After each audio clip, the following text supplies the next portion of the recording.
Everyone, and welcome to the 2025 State of the County. The Noblesville Chamber is proud to host this annual tradition in partnership with Hamilton County and our county commissioners each year.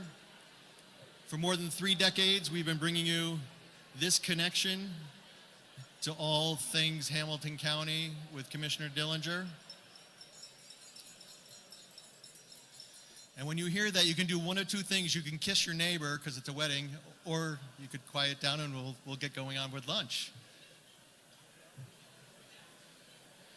So the Noblesville Chamber, we're a collaborative of businesses and organizations that join together to advance the community of Noblesville and the surrounding community. And we don't do anything alone. We do it all with partners. And so today's event is made possible with support from our friends at Hamilton County Tourism, and we appreciate very much their support. Karen Radcliffe, CEO, has done a wonderful job with her team. Thank you so much for that sponsorship. And also our friends and legacy partner from Blades Audio Visual Security are here as well and making today possible.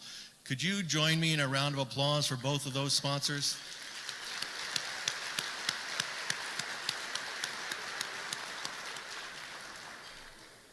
There are many other folks who make today possible, and I want to draw attention to our expanding staff here in Noblesville. Christy Spieler, Jessica Barnett, Adrian Cola, and Jack Beers from the Noblesville Chamber team who have been working long hours. Yesterday was a 12-hour day preparing for today, and we want to say thank you to our team for the good work of making today possible and all of our events possible. Yeah, feel free, you can, yes, that's okay. It's okay. And I would, during your lunch, I draw your attention to both the program that's on the table and the slide deck that is running. It has a lot of information about our events and activities that are coming up, but also each and every one of our table hosts here today. You too make today possible, and we appreciate you coming here enthusiastic with a team of people to learn about the progress and the promise of Hamilton County.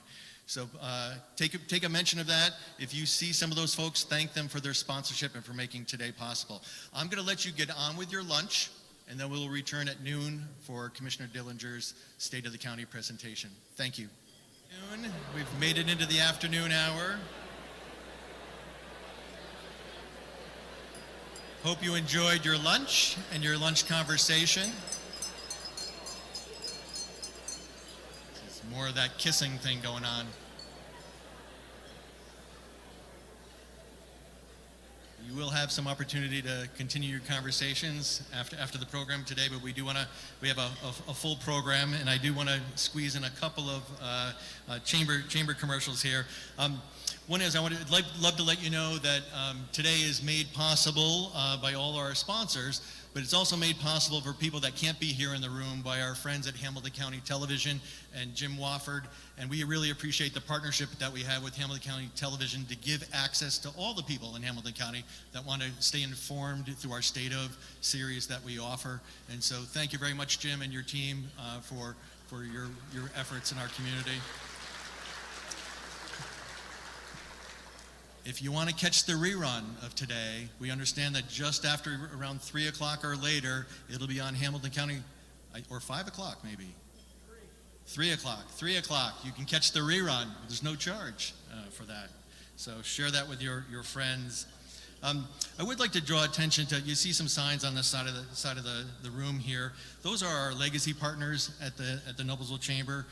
Blades Audiovisual, the Noblesville Boom from Pacer Sports Entertainment, Skyview Dental, First Merchants, and Riverview Health. They sit at the top of our legacy partnerships, and they help make our operation work. They lead the way for many other businesses to come to the table and join them in our corporate partner program. So if you are a member of our corporate partner program, I'd like to ask you to stand for just a moment so we can say thank you. Come on, don't be bashful. We appreciate it. It's a team effort. There's got to be more than a few. Thank you very much.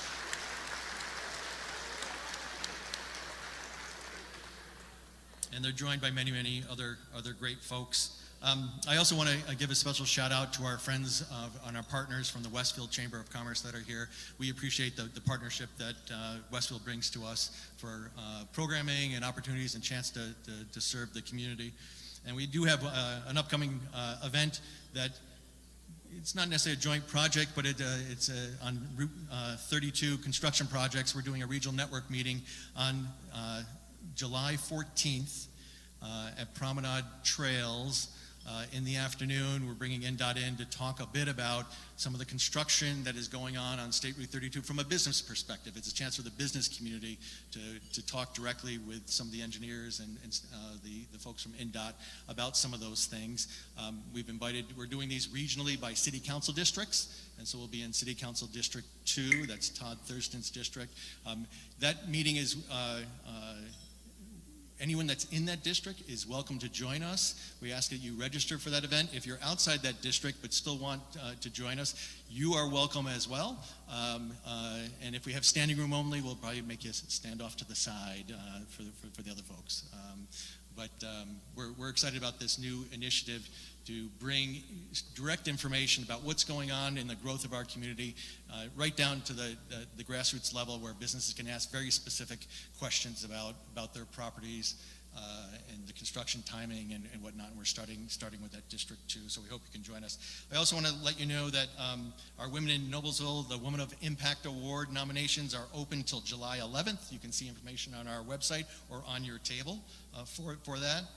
That award will be presented in August, I believe the 27th, at Mustard Seed. And it is a chance for us to honor people that are doing extraordinary things in our community. There are many women making impacts, and so please think about making a nomination for that. We're excited that we have some executive leadership from the Fever coming as our keynote speaker, and you'll hear a little bit more about that as we move forward in the month of July, and we'll hope you'll join us for that particular event.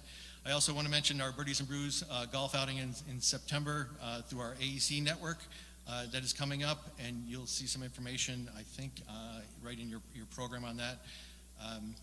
And I think that is going to be it, Commissioner Dillinger. I'm trying to stay on my time frame here. Commissioner Dillinger, for more than 30 years, has been joining us for this. And if you see this program, you know that it takes a lot of work. But this program starts months back. It starts with not only his work, but also the work of his partners, Christine Altman and Mark Airbrandt, and a whole team of folks to bring you this information. And so we are grateful that they choose to share it here with us today and do it with Commissioner Dillinger's own special presentation style, which we love, and we are just grateful for the partnership. So, Commissioner, can you come up and take it from here and share us all this great wisdom of all the things happening in Hamilton County? Thank you, Bob. Are we turned on here? I've never had anyone call me wisdom before, but thank you anyway. Did you hear that, Christine and Mark? Or just first of all, I'd like to thank all of you for being here today. You know, Hamilton County is rated the #1 county in Indiana and one of the top counties in the United States. And it's not just because of the county government or city government or whatever. It's because of all of you and the programs that you're involved with, the Little Leagues, you know, all those things. That's what makes this place so special. And I appreciate you being here and showing the interest in your county, and I hope you'll enjoy the program we have today. You know, I was thinking this morning, I've given this talk for 36 years, with the exception of 1 year, 2 years ago. I got COVID, and Christine and Mark stepped in to help me out. And I was 42 when I first gave the State of the County. Now, I'm not going to tell you how old I am. You'll have to do the math yourself. But the first State of the County was over the bowling alley on 32. I think we had 30 or 40 people, I don't know. We have over 500 people today, so that should tell you something. So once again, I appreciate you being here. I want to once again thank Bob, and I'm not going to try to pronounce his last name because I'm sure I've mispronounced it for lots of years, and he probably gets mad at me if he's never said anything. Bob and his team, it's not easy to put these things together, and they do a wonderful job. So Bob and your team, I thank you very much for all the work you put into this. I also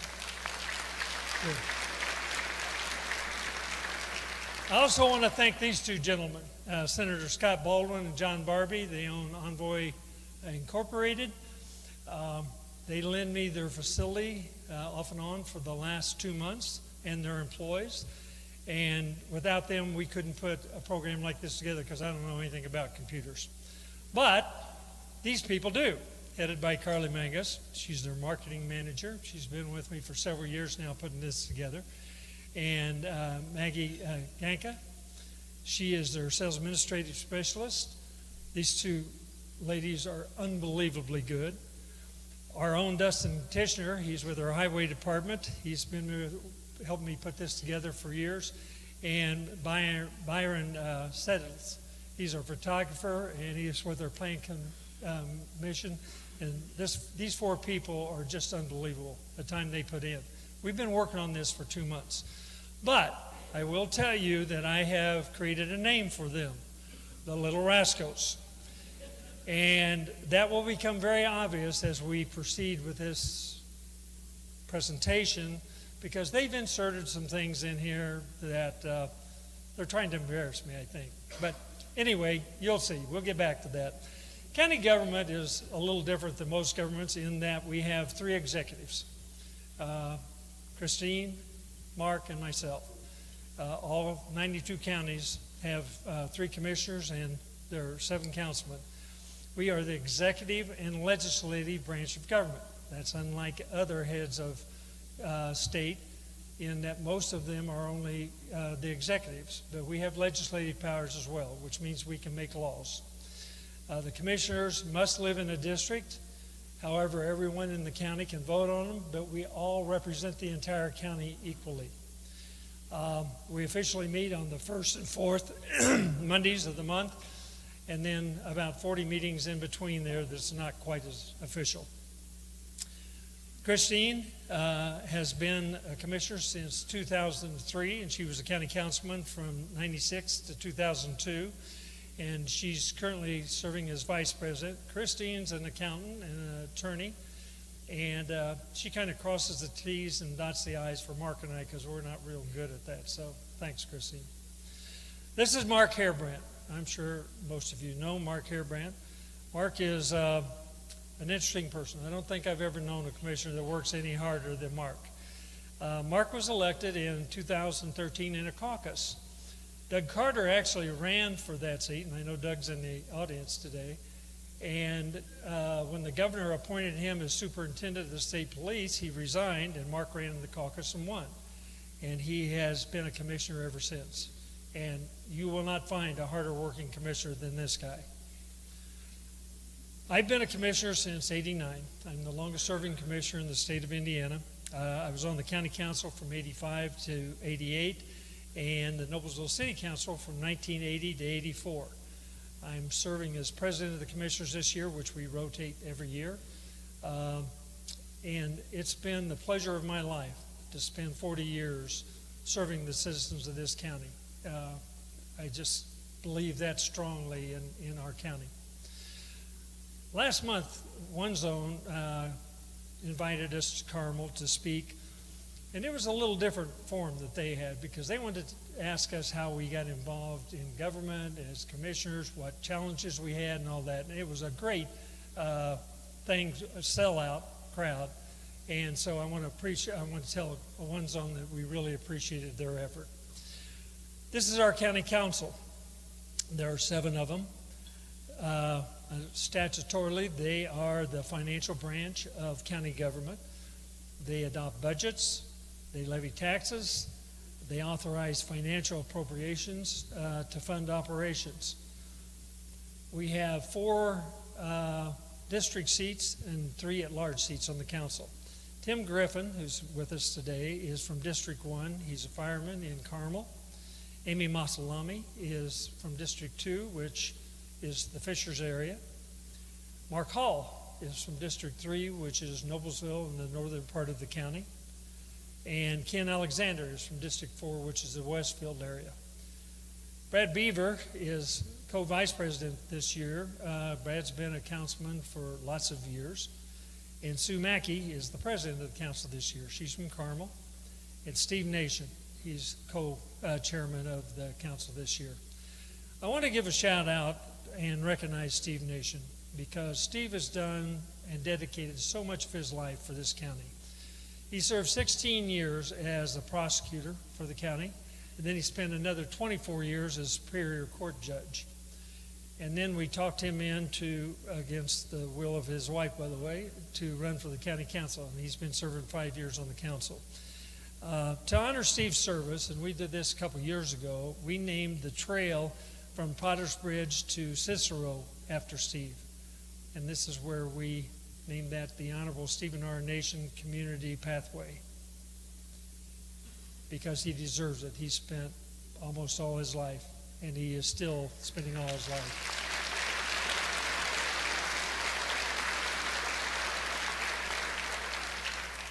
Please help me welcome Kelly Morehouse. Kelly is the Director of Council Operations.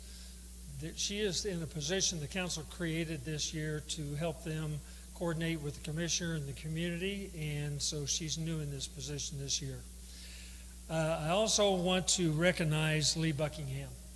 Lee was a prosecutor for some 30 years, or in the prosecutor's office, and then after Dan Stevens retired, we hired him as Director of Administration.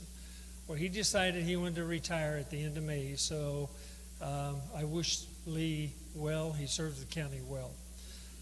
But we had to find someone to replace him, and that's a difficult thing. So we come up with this guy. Mike Hubbs has a bachelor's in Spanish and criminal justice. He started out as an Indiana State Trooper. He then went to the Special Agent for the U.S. Secret Service. He was a major at the Marion County Sheriff's Department, and he was the commanding officer in Marion County E911 before we hired him to take over our 911. And I will have to say, we were having difficulties with our 911 system because we represent the entire county. And when Mike came in, he cleaned everything up, and it's worked very, very well ever since, Mike, and we appreciate that. The biggest challenge we had when we decided to appoint him as Director of Administration was who's going to replace him. Well, we decided to get this guy to replace him. Chad Kinnett has a Bachelor's of Science in Criminology from Indiana State University, and he was our Executive Director for Emergency Management. Well, what we decided to do, because of his talent, is to make him not only over emergency management, but also 911. So he's taken Mike's place with that. And then we appointed 2 people to fill in the spots that they vacated. Chad previously was the Director of Public Safety for Noblesville, and he was Senior Director of Security for the Pacers Sports and Entertainment. I'm sure after what the Pacers did this year, he probably wishes he had stayed there for just a little bit longer, I would think. And he was 30 years as captain for the Indianapolis Police Department. So Chad is doing a wonderful job. I'm sure he'll oversee both these departments well. We have appointed Ryan Tennyson as Director of Emergency Management to take Chad's place. He'll be working under Chad, and we promoted him. And we also promoted Larkin Urich for 911. She's been with the department for years. Her husband was a deputy sheriff and retired from the sheriff's department a few years ago. So we are very pleased with our new administration. The title of my talk today is A County United. When I say a county united, that doesn't mean we always get along, because we don't. The 3 commissioners don't always get along. We don't always get along with the council. We don't always get along with the cities. But I think we all have the intention of making Hamilton County the best we can make it.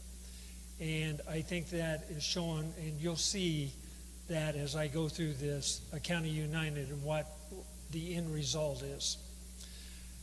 When we first built the government center, we had this put over our seats of the council and the commissioner seat. And that government is best that governs least. And we really try to adhere to that as much as we can. Let's first talk about infrastructure on roads. And I'm not going to talk a lot about roads today because we have so many other things to talk about. But one of the things, you know, we're having a little hard time getting around the county. 236th Street, you know, we had the reconstruction there, and then 32, the state closed it in Westfield, and then Noblesville, and the state's going to close it in Noblesville shortly for about 75 days. And Pleasant Street, we've had, you know, issues, you know, when you're building things. And I can go on and on and on and on. So I'm surprised you all were able to get here today because I had a hard time finding my way here, very honestly. But there's a good reason, and all these roads are, you know, some of them are state, some of them are county, some of them are city. But there's a good reason for that, and that reason is this. In 90, we had a population of 110. 2000, 185. 2010, 275. 2020, 348. And close to 380 in 2024. If all your governmental entities did not take charge and fix these roads now, if you think you're having a hard time getting around now, you wouldn't be able to get around, period. Because I've seen communities that waited till their growth happened and then tried to fix things, and that's not a pretty sight. Let me start with State Road 37. And again, this is a county united because this was an effort between the state, the county, Fishers, and Noblesville. We all had to work together. The state put in some $100 million, and the county, Fishers, and Noblesville put in X amount of dollars, and the state let us fix the road the way we wanted it. Because our goal was, we didn't want it like 31 was, where 31 went over everything and cut the community in half. We wanted to build a road where 37 went under, and the east-west roads kept the community intact. And that's exactly what we did. We started at 126th Street, which that has been open for a while now. And then we moved to 135th Street. Then we came to 141st Street. And you may be asking yourself, because I've been asked several times, why in the world didn't you do that intersection when you did the rest of them? Well, here's why. We had an original engineering estimate of around $27 million for that project. When the quotes come in, they come in at over $40 million. That was $13 million over what we had to spend. So we thought, okay, let's do the right thing and let's just hold off on that intersection for a couple of years. So we started on it in 24, and it'll be finished in 26 at a cost of $37.6 million. Now, that's more than our $27 million, but it's still less than the $40 million. So these are some pictures. Traffic will be maintained just like it always has. And I want to compliment the construction people and the engineers that's worked on 37, because there has not been any backups in traffic. They've kept traffic flowing, and they've done a marvelous job. This is parts of them constructing 141st Street, and this is what it'll look like when they finish. This is 146th and 37, and this is what 146th and 37 looks like today. I don't know about you, but if you travel 37, I am thrilled to death that I don't have to stop 5 times at stoplights. I mean, it's working really, really well. And I know there was some pain with it, but I think the rewards is much greater than what the pain was. Let me switch to 146th and Allisonville Road. I'm sure that's irritated a lot of people in this room as well. But a few years ago, this is what it looked like. And you may recall that to the west, sometimes traffic backed up almost all the way to Carmel. And to the east, it backed up to 37. That's not tolerable. We could not sustain that. So we started building an over-under passage. And this is what it looks like today. It's all open, by the way. You can get it everywhere. It's not finished, but you can get everywhere on it. 146th Street, we started in the spring of 23. It'll be finished this fall at a cost of $44 million. And this is what it'll look like when we finish. Now, that's the good news.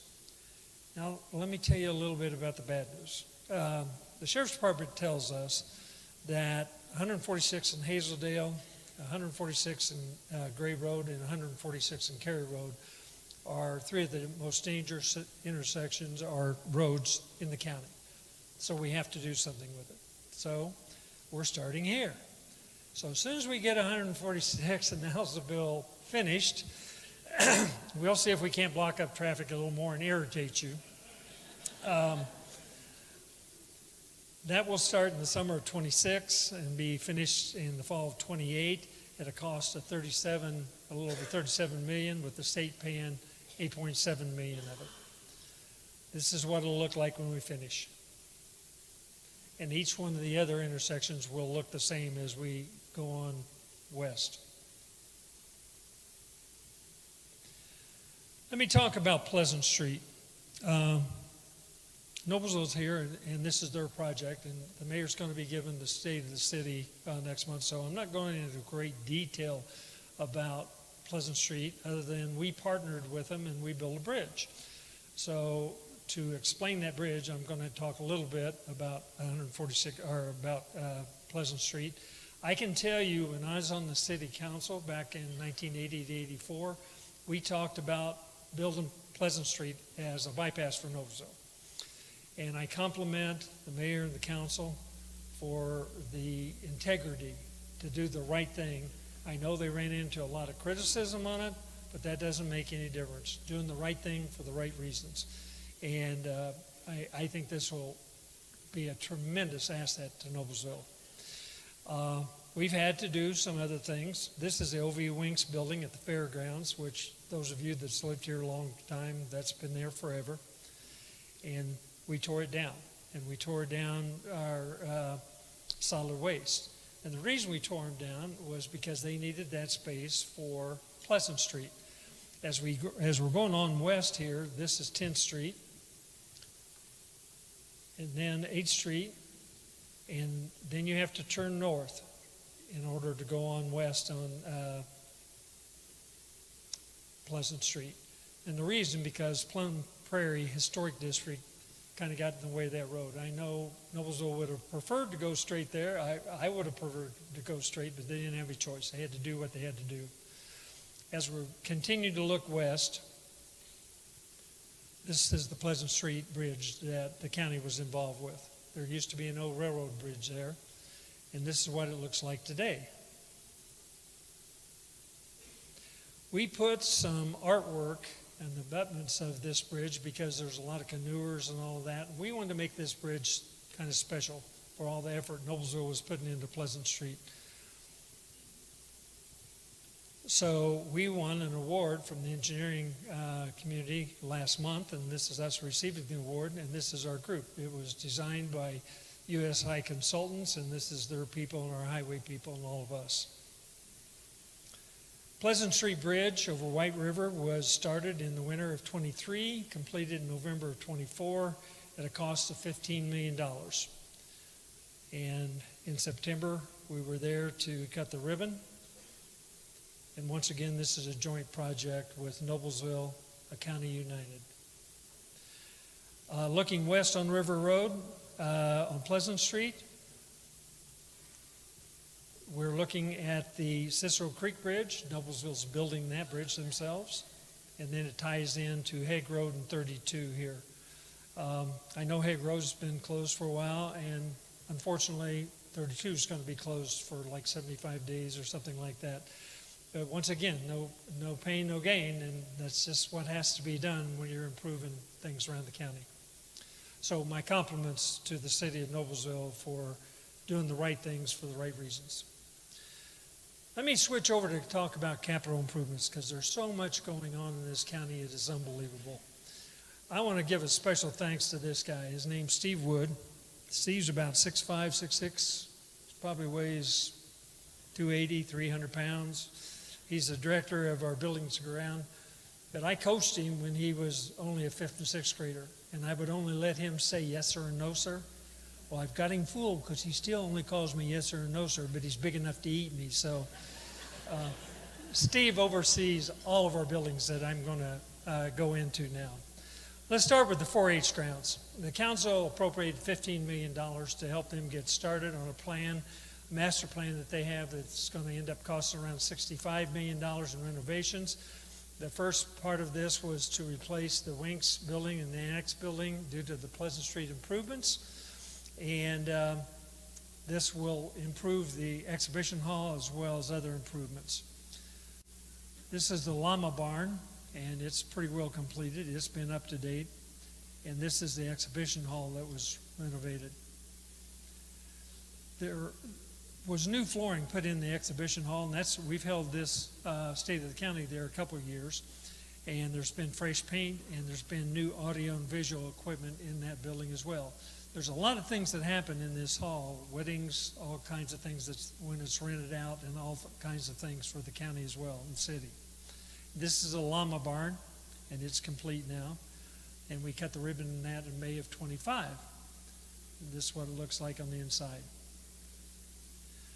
The fairgrounds is, that's where the OV Winks building was. I hate to see it go. There's a lot of memories there. But we had to tear that down. And this is where the Bicentennial building will go. And here we are breaking ground in July of 23. And this is all the little kiddos from the 4-H grounds that had their shovel, and they were just thrilled to get their picture taken for this groundbreaking. This is where we started to build this building. And they're renaming the fairgrounds the Silo of 37. And these are just renderings of what's going to be coming. I will tell you that they've had contributors volunteers contribute as much as $1 million apiece for the new horse arena and stuff. So we're getting closer and closer to that. They're putting a lot of effort in it. But we had to tear down the hazardous waste building on Pleasant Street, and so we had to place them somewhere else. So it started in 24 and finished in May of 25 at a cost of $3 million. And we're putting 3 county departments in this building. And that's where we tore down the Hamilton County Solid Waste Building, and this is the old Humane Society. You'll recall several years ago the Humane Society moved to Fishers. So we cleaned it all up, redid that, tore down the building, and this is what it looks like today. We will be placing household hazardous waste in this building, the soil and water conservation, as well as weights and measures in this building. And here we are cutting the ribbon on that in 25. You're going to see a lot of things that we're cutting the ribbons on because there's a lot of things going on in this county. Last year I talked a little bit about our domestic violence center and our partnership with Prevail. Unfortunately, it hasn't gotten as far as I would like for it, but we are still working on it. Christine's kind of taking the lead on it. It's a challenge, but we're working it out. This is the property we bought on 38. And that was about 9 acres at $550,000. We still are not where we want to be on construction yet, but we're projecting a cost of around $12 million. And again, this is a partnership with Prevail. There are currently no emergency shelters in this county for battered women or battered spouses and children. So we need to send them to either Madison County or Marion County. That's not acceptable for Hamilton County. So we're trying our best to fix that and correct that problem. This is what their headquarters will look like, hopefully. And this is one of the pod examples. Whether we'll do this or not is yet to be determined. Let me switch to our new public safety training center. And this will encompass the entire county for training for our public safety people. Again, this is a county united because everybody's involved in this. Our public training center originally was proposed in 2015, but we couldn't muster the votes on the council, so we had to put it off to 2025. It should be done by the fall of 27 at a cost of $32 million. This is where it's located. This is just south of south of Beaver Gravel on River Road. This is property that Westfield loaned on the training center and that we bought. And this, again, is united with the rest of the county. We're going to build a fire training site there. fire EMA building. We're going to eventually move the coroner there in this building. This is where the police building will be, training center, and this will be the gun range. That will be fantastic for public safety people, and that includes everyone in the county. You'll remember the coroner's office is on Lakeview Drive currently, but hopefully it will be moved to this site as well. And ultimately it will look similar to this.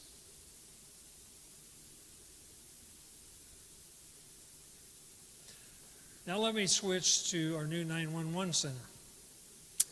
If you've noticed a new building going up on the east side of 37 across from the Sheriff's Department, that's what this is. And there's good reason for that. Again, this is County United because all the county, all the cities, everyone is dispatched from this area. The center, we broke ground on it in the summer of 24. It's estimated to be complete in 27 at a cost of $85 million. Now that may sound astronomically expensive to you, but we had to build a facility. It requires a lot of high-tech stuff. It requires a building that can withstand wind, tornadoes, whatever, because if our communication system goes down in this county, we're in trouble. So we're doing everything that we can do to make sure this building is steady for the county. This was funded by lit funds, which is a special income tax that can only be used for public safety projects. This is why we need to do it, because of the growth. And look at our dispatchers currently sitting on top of each other, and this is in the basement of the Sheriff's Department, by the way. This is where it'll go, across the street from the Sheriff's Department in 37. We broke ground in July of 24, and this is a progression of what's going on out there.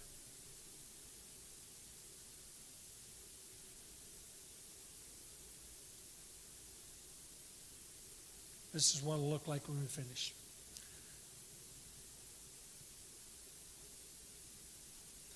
Let me switch to the Child Care Center. Again, this is, Christine's kind of leading the charge on this. We talked about it last year a little bit. We feel like it's extremely important for our younger people. Those of you who have kids know how expensive child care is, if you can even find it. So we're trying to remedy that. The potential location is at where the coroner's office, the Parks Department is on Lakeview Drive. We're basically building the center for our employees because we have dispatchers that work 24 hours a day. We have police. We have community corrections. We have a lot of situations, and those young people need somewhere to keep their kids if they have a mom and dad both at work. To give you an example, and I'm sure those of you who have kids and are paying child care center know this is an example of it costing $394 a week for child care. That's $1,707 a month. That's $20,000 a year for one kid. That's a 21% increase from 2022. Well, our public safety people cannot afford that. So we're trying our best to do something about it. And this is where we're hoping to locate it. We don't know yet. I'm going to switch over to the Hamilton County Judicial System, or courthouse now. We have to have an expansion on that. You may recall we talked about this during the COVID time. We had it designed, but again, it came in and it was way overpriced from what the engineering estimates were. So we held off on it. But we intend to start on it, the expansion of the government center in 2025, hopefully be done in 28 at a cost of $65 million. I can tell you when I first became a commissioner, we built the new government center that's there now. It was about $65 million is what we put into it at that time. One of the reasons, besides our growth, is the Supreme Court has given us 8 new courts. Now, when you get a new court, you don't just get a judge, and you don't just get a judge's office, but you have to have courtrooms, you have to have court reporters, you have a lot of people you have to facilitate. So we don't have any choice but to build on to the government center. This is what it looks like today, and you'll recall that we put the fireman's memorial there. That's what it looks like as a finished product. and that was to honor the firefighters who lost their life in Hamilton County. And it's beautiful, so if you haven't seen it, you need to stop by to see it. And this is what it'll look like whenever we finish the expansion. Let me talk about some special topics. The Relay Center building, and this is part of Aspire we're building on. It's for mental health and substance abuse and psychiatric crisis. The construction and renovation are underway currently at a cost, or it's start in fall of 25 and at a cost of $3.5 million. I can tell you that specifically the council and the commissioners have all been united on this, but Steve Nation and Mark Harebrant has kind of led the charge on it. There has been opioid overdose rate of 10.6 per 100,000 in Hamilton County. 21% of motor vehicle crash deaths involve alcohol compared to 18% statewide. The leading cause of injury-related deaths in 2023 was drug-related overdose at a rate of 14.8 per 100,000. We don't have anywhere to take these people now. Right now, we take them either to jail, if they've attempted suicide, or we take them to the hospital. Neither place is appropriate for this, so that's what we're trying to accomplish with this. Residents that are experiencing mental health crisis, suicide attempts, anything like that, like I say, taking them to jail or Riverview is not an acceptable way. These facilities are not equipped to care for this type, nor is it appropriate to take these type of people here. Hamilton County is federally designated as a health professional shortage area for mental health services, specifically among low-income populations. And we are out to correct that problem. Let me switch to Baker's Corner. If you've been up on 31, you've noticed a lot of building up there. Mark Harebrant's kind of led the charge on this issue, and we're building a new solid waste, or new wastewater treatment facility up there. It's about, phase one's about 95% done. Phase two is about 80% done at a cost of $65 million. Now, there's been a lot of misconceptions of where that $65 million. We did not bond it. We are not in debt. It came from ARPA funds, which is American Rescue Plan Act, which was created by the federal government during the pandemic. So these are federal funds. These are not funds that you have to pay right now. Baker's Corner will address failed septic systems up in the northern part of the county, as well as promote commercial and residential development up there. The National Guard Armory is being built up there as we speak, and it will also facilitate Reynolds Farm equipment. Completion is projected to be in 2006. To give you an idea of the area that this covers with this treatment plant, it covers 42 square miles along 31. And to put that in perspective, Carmel's area encompasses 49 square miles. So this is a big area, and it's going to do wonders for the northern part of the county. I'm going to switch to the Indianapolis Airport Authority. I serve on that board, and the airport affects Hamilton County, I think, probably more than anybody else, because we have so many people in business that fly out weekly or go on vacations weekly. This is our board. I've served on this board about 24 years or something like that. This, remember those little rascals I told you? Well, they think I'm the same age as the Wright brothers. So, again, this was put in there by these four little people. Thank you, guys. I appreciate that. Please meet Mario Rodriguez, which we've talked about him before. He's our executive director of the airport. He happens to be here today with our executive team. Mario was the 2003 Leader of the Year, Indianapolis Chamber of Commerce. IBJ named him as the 250 most influential business leaders in Indiana. In 2024, he was the International Citizen of the Year by the International Center. I'm telling you, he does a tremendous job. He lives in Carmel. He's one of my closest friends, and I can't say enough about his leadership from the airport. Mario, thank you. These are just a few of the awards the airport has won. Last year I talked about the garage expansion a little bit. As you well know, during special times when a lot of people are flying out, you probably can't find a place to park in the airport. Well, we're trying to correct that. So we've built a 5-level expansion at 500,000 square feet that will accommodate an additional $1,400 or 1,400 parking spots. It will have a solar canopy on the top, which will create clean energy, and it will have electric vehicle charging stations in it as well. A cost of $77 million. This is what it looks like today. Last year, I introduced and told you that we were considering building a hotel at the airport. Well, we have decided to build that hotel. It will have some 253 rooms, a full-service restaurant, a fitness center, 7th floor bar and lounge, 10,000 square foot meeting space, and this is one of my favorite things, the pedestrian passageways to the garage for customers. If you're like me and you have a 6 o'clock flight, you have to get up at 1 or 2 o'clock in the morning in order to get to the airport so you can be there 2 hours before your flight. That is not a good way to start a trip, whether it's business or pleasure. The way you'll be able to do it when this hotel is finished, if you like, is drive in there during the night, park your car in our new garage, register with the hotel, check your bags in the hotel, and they'll be shipped right to your flight. You'll get up in the morning, get your carry-ons, go through security, and you're there.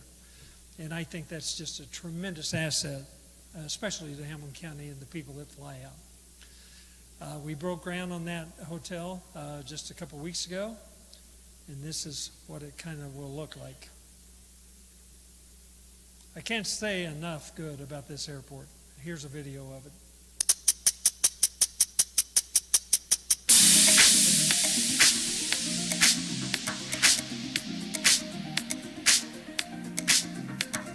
The Indianapolis International Airport has gone above and beyond in 2024 to create measurable public value for our community.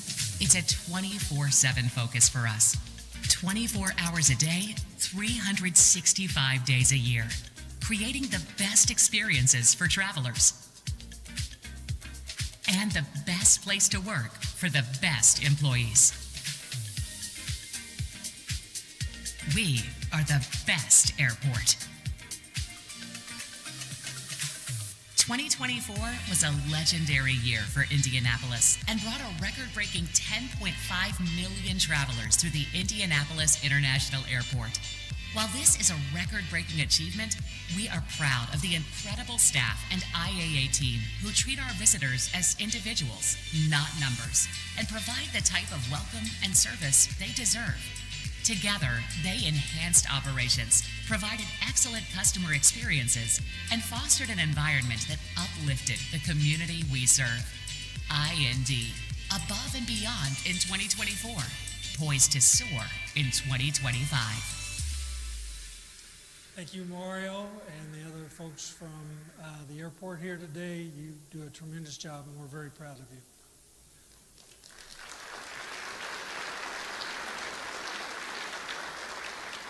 The Metro Airport in Fishers is owned by the Indianapolis Airport Authority, and that's the reason the legislature has given us an appointment on the board, which is I'm serving in that position.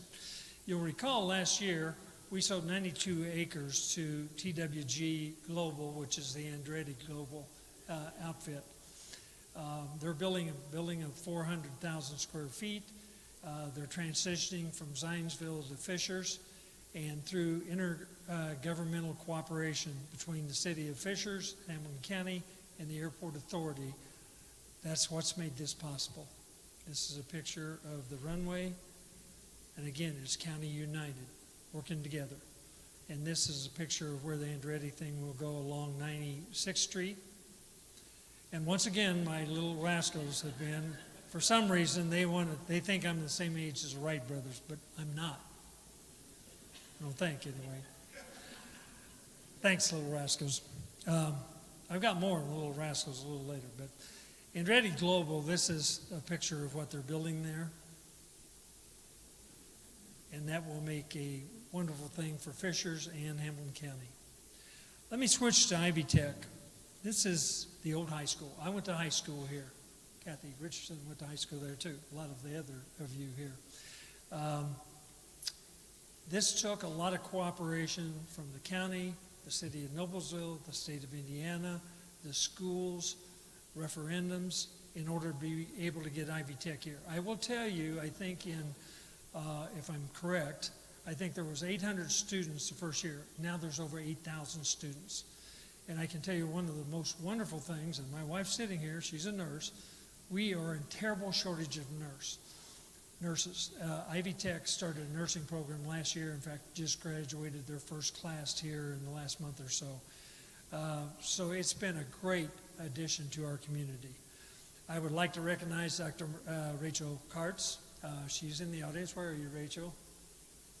Wave.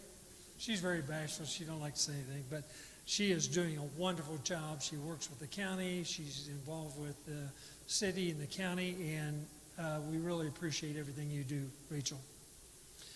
This is what the foyer looks like. It's not what it looked like when Kathy and I went here, but that's what it looks like today.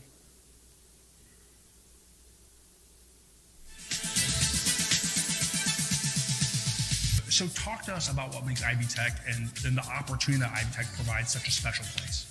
Yeah, so Ivy Tech Hamilton County is Ivy Tech Community College's 19th campus. Okay. We became a campus in 2021. Okay. What makes Ivy Tech Hamilton County special is the county that we get to serve. Sure. So Hamilton County is Indiana's fastest growing county. Mm-hmm. Not only that, we have many communities in Hamilton County that are also the fastest growing communities in the nation. Absolutely, yes. Yes. And so people are coming to Hamilton County, businesses are coming to Hamilton County because of the innovation that's happening Yes. here, because Yes. of the forward thinking that's happening here. And so it's really great to be a community college within that community. We feed off of that energy. Yeah. We have an entrepreneurial spirit here at the campus in terms of how we're teaching our Yeah. students. And yeah, it's a really great place to be. Really wonderful about kind of how things are now in my career is it's really come full circle. Okay. And Sure. so, starting off at Ivy Tech, kind of, approaching that with my associate's degree and then moving on into where I'm at now is I'm able to partner now with Ivy Tech Hamilton County and the organization I'm in. With this partnership, we're able to attract new wonderful talent pipelines Sure. in Riverview Health Sure. to grow our workforce strategically in needed positions that we have, while also partnering with Ivy Tech to grow programs Yeah. and needed resources here within their campus. Thank you, Rachel, and your colleagues at Ivy Tech. You made a wonderful addition to Hamilton County. Now let me talk for just a second about Hamilton County tourism, and I'll try to embarrass another leader there. We have a new president and CEO. In fact, she's sitting right here. Her name's Karen Radcliffe. She's worked with the tourism for many years, and now she's in a leadership role, so she can either take credit or blame, whichever comes your way. But they do a great job. Let me show you a little bit of what they do.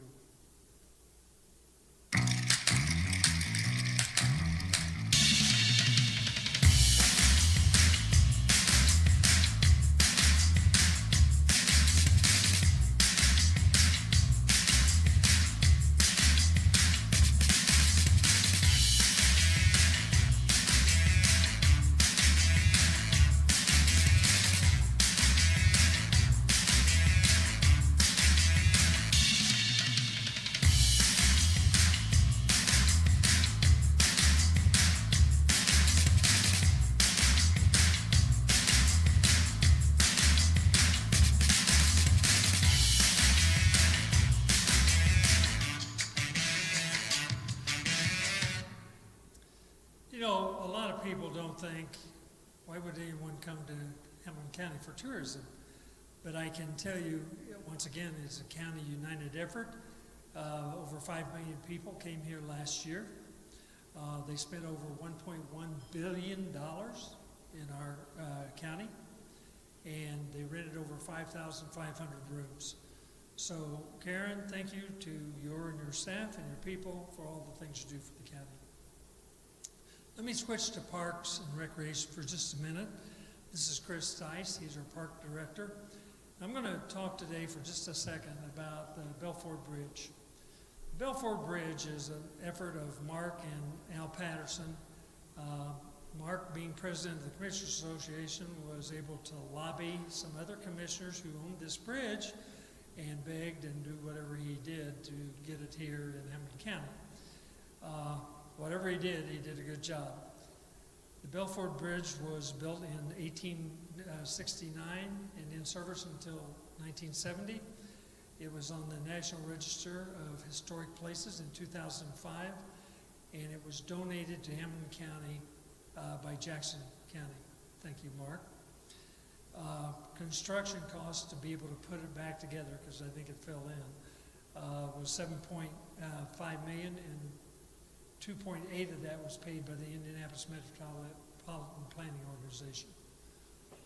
This, to give you an idea of where it is, this is Geist Reservoir, this is Geist Park, this is Florida Road, and this is they're doing the construction on that bridge, and they had to rebuild it, and this is what it looks like today. It's really remarkable.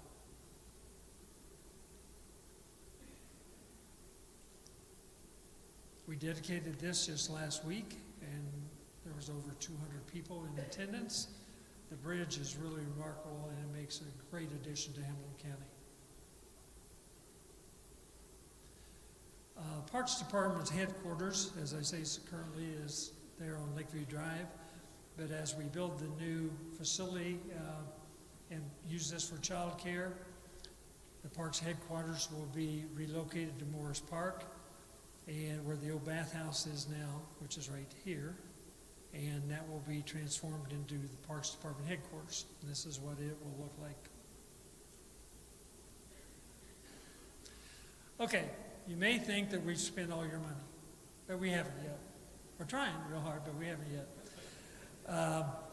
Thanks to the watchful eye of the council, we have over $117 million in reserves and surplus rainy day funds. We are the only county in Indiana that has a AAA rating, and we have the 6th lowest rate of any county in Indiana. So I think all the things I've talked about is what makes Hamilton County special, and it takes a lot of people to do that. Now I'm going to get back to the little rascals that I closed here. I asked them to come up with something with the seagulls and stuff, because people ask me, I've been putting them in my presentations for years. So they come up with this, and they wanted to show me as a football player, since I grew up in Noblesville, and then I coached the Grinders for 25 years. Then they want to show me as a basketball player, and then I'm going to be a coach, right?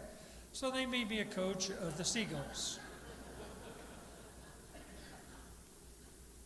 20 seconds left. Pacers up by 40, and the court is an absolute zoo. Seagulls just roaming aimlessly, flapping into each other. One even tried to nest in the paint. The Pacers hit another three with no one within 10 feet. It's not even a game at this point. It's a wildlife documentary. And after this blowout, it's not looking good for Coach Dillinger. You can't lose by 40 and have your team chasing popcorn. I guess it's going to be out that I'm not going to be the new Pacer coach after that.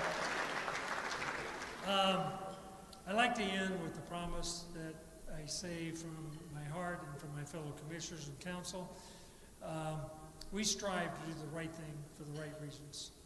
I appreciate you being here today from my fellow commissioners and I. We all appreciate it. We hope you'll come back, and we hope that you've enjoyed what you've seen today. Thank you very much for your attention.